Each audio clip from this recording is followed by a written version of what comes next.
Hey guys, welcome to Semi Code. तो आज की इस वीडियो में हम हमारी पिछली वीडियो के रिमेनिंग टॉपिक एलएफ स्टेटमेंट को कवर करेंगे। अगर आप जानना चाहते हैं कि पाइथन में हम एक्सप्रेशंस कैसे लिखते हैं और उन्हें कैसे यूज करते हैं, तो इस पर भी मैंने एक वीडियो बनाई है। उस वीडियो को आप आपकी स्क्रीन के अपर राइट कॉर्नर में आई बटन पर क्लिक कर देख सकते हैं। चलिए तो वीडियो को शुरू करते हैं।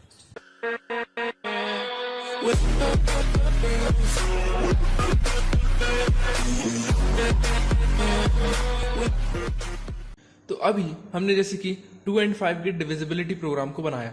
अब हम इसी सेम प्रोग्राम को एक दूसरे तरीके से बना के देखते हैं। जैसे कि अगर अभी हम इस प्रोग्राम को थोड़ा बंद कर देते हैं, उसके लिए आप ट्रिपल कोट्स का इस्तेमाल कर सकते हैं।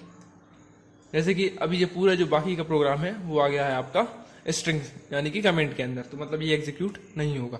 अब हम प्रोग्राम बनाते हैं कि if N % 2 is equals to 0 and n % 5 is equals to 0। तो अब आप यहां पर देख सकते हैं कि हमने एक ही स्टेटमेंट में दोनों कंडीशंस को चेक कर लिया है। यानी कि अब अगर जब दोनों कंडीशन सेटिस्फाई होंगी तो यहां पर वो लिख देगा print n is divisible by both 2 and 5। अब मान लीजिए कि ये कंडीशन ट्रू नहीं होती है, यानी कि अब इसके 3 केसेस बन सकते हैं। या तो वो 2 से डिविजिबल है और 5 से डिविजिबल नहीं, या फिर वो 5 से डिविजिबल है और 2 से डिविजिबल नहीं, या फिर वो दोनों से डिविजिबल नहीं है। तो उसके लिए हम यहाँ पर एल्स कंडीशन लगाते हैं। यानी कि अब हम यहां पर लिखेंगे कि एल्स से अब हम चेक करेंगे कि वो 2 से या 5 से किसी एक से डिविजिबल है या किसी से भी डिविजिबल नहीं है। तो अब हम पहले चेक करते हैं कि if n % 2 is equals to 0। अब वो पहले 2 से डिविजिबिलिटी चेक करते हैं कि वो 2 से डिविजिबल है कि नहीं। अगर 2 से डिविजिबल है तो हम यहाँ पे प्रिंट कर देंगे। अब हमें यहाँ पर चेक करना है कि वो 5 से डिविजिबल है कि नहीं। तो उसके लिए एक नया स्टेटमेंट आता है। जी हाँ, अब आपको इफ और एल्स के अलावा एक और स्टेटमेंट एलिफ को यूज करना होगा। तो उसका मैं आपको एग्जांपल देकर उसका यूज समझा देता हूं। तो उसके लिए आपको लिखना होगा ELIF। यहाँ पर लिखा एलिफ, उसके बाद भी आपको सेम इफ स्टेटमेंट की तरह कंडीशन देनी होगी कि n % 5 is equals to 0। अब हम चेक कर रहे हैं कि वो 5 से डिविजिबल है कि नहीं। तो आप यहां पर लिख दीजिए कि दिस प्रिंट। तो अब मैं आपको इसका मतलब समझाता हूं। देखिए, अगर यहां पर जो स्टेटमेंट कंडीशन है कि वो 2 और 5 दोनों से डिविजिबल है, अगर ये ट्रू नहीं होती है तो वो आता है एल्स में। अब जैसे ही वो एल्स में आया तो जो n नंबर है पहले वो चेक करेगा कि जो n है वो 2 से डिविजिबल है कि नहीं। तो मान लीजिए अगर आपका नंबर था 19, अब 19 2 से भी डिविजिबल नहीं है और 5 से भी डिविजिबल नहीं है, तो फिर वो आपका एल्स में आता है। एल्स में आया, उसके बाद उसने चेक किया कि 19 जो है वो 2 से डिविजिबल है कि नहीं। अगर वो 2 से डिविजिबल नहीं है तो उसके बाद आप उसे एल्स की जगह एलिफ में भेज सकते हैं। तो फिर हमने उस 19 को भेजा कि वो जो 19 है वो 5 से डिविजिबल है कि नहीं। तो अब 19 5 से भी डिविजिबल नहीं है, तो उसके लिए अब हम एल्स कंडीशन यूज करेंगे। तो उसके लिए अब ये जो एल्स कंडीशन होगी वो इस इफ स्टेटमेंट की एल्स कंडीशन होगी, या फिर आप कह सकते हैं कि इस एलिफ और इफ यानी कि इफ और एलिफ दोनों की एल्स कंडीशन सेम हो जाती है। तो आप यहां पर लिखेंगे कि else print n is not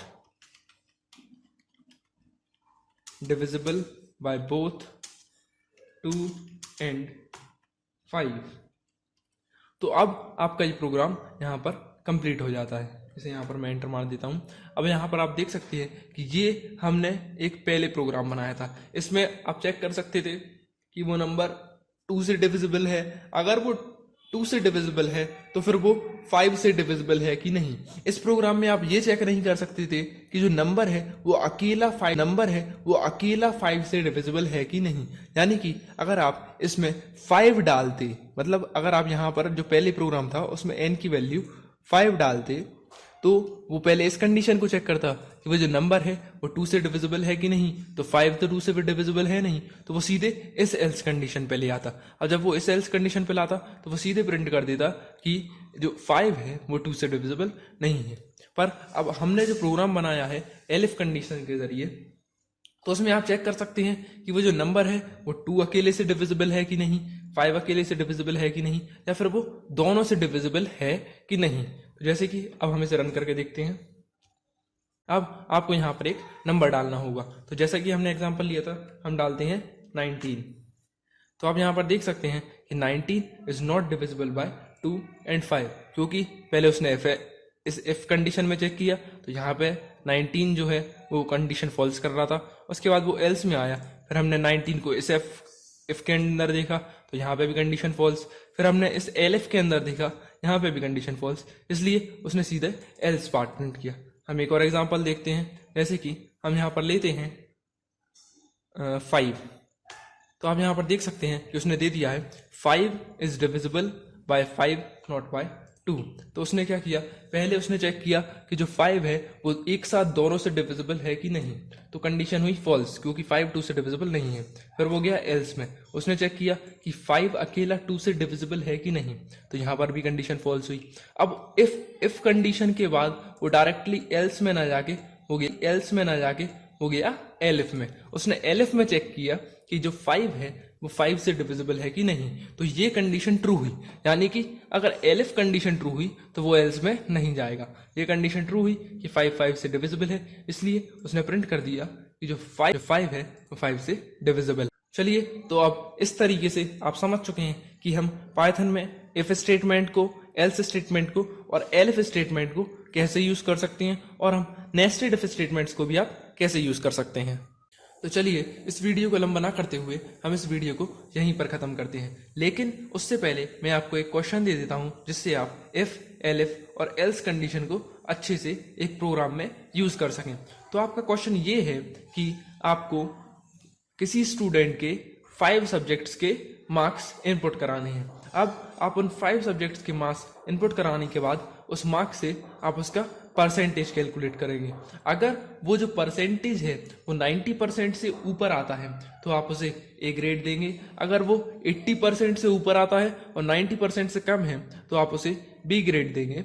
और अगर वो 40% से लेके 80% तक आता है, यानी कि 40% टू 80% के बीच में आता है, तो आप उसे सी ग्रेड देंगे। और अगर वो 40% से नीचे आ जाता है 33% तक, यानी कि 33% टू 40%, तो आप उसे डी ग्रेड देंगे। और अगर वो 33% से भी नीचे आता है तो आप वहां पर फेल इनपुट करवाएंगे, यानी कि आपको रिजल्ट फेल देना होगा।